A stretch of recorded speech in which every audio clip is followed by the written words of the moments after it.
ang National Press Club naman ang tatadungin. Malinaw daw na pagsikil sa press freedom ang ugat ng gulo sa NAIA kahapon. Maricel Halili, ikwento mo. Headline sa dyaryo at maging sa telebisyon ang awayan ng kolumnistang Simon Tulfo at ng mag-asawang Raymart Santiago at Claudine Barreto. Kagabi, na-upload sa YouTube ang video ng pagkuyog sa kolumnista. Instant hit agad ito at pumalo na sa mahigit 600,000 ang nanood nito. Trending din ang awayan sa Twitter at umani ng magkakahalong reaksyon sa iba't ibang social networking sites. Reaksyon ng ilan sa Facebook, dapat daw hindi na pinatulan ni Raymart Simon dahil may edad na ito. Tingin naman ng ilan, malamang daw na may ginawang mali si Tulfo kaya siya pinagtulungan.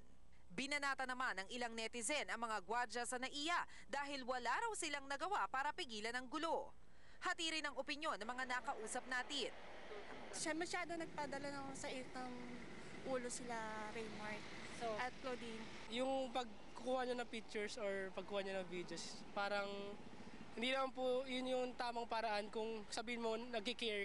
Sa tingin ng presidente ng TV5 na si Attorney Ray Espinosa, walang masama sa ginawa ni Tulfo.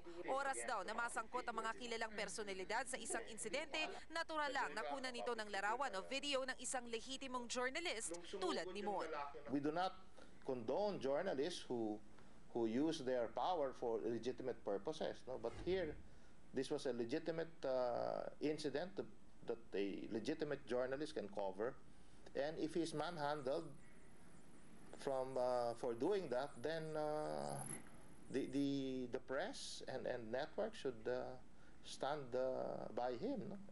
Sabi rin ng National Press Club, pagsikil sa press freedom ang ugat ng gulo ng magkabilang kampo.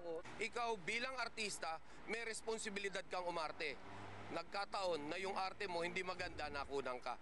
Maricel Halili, News 5.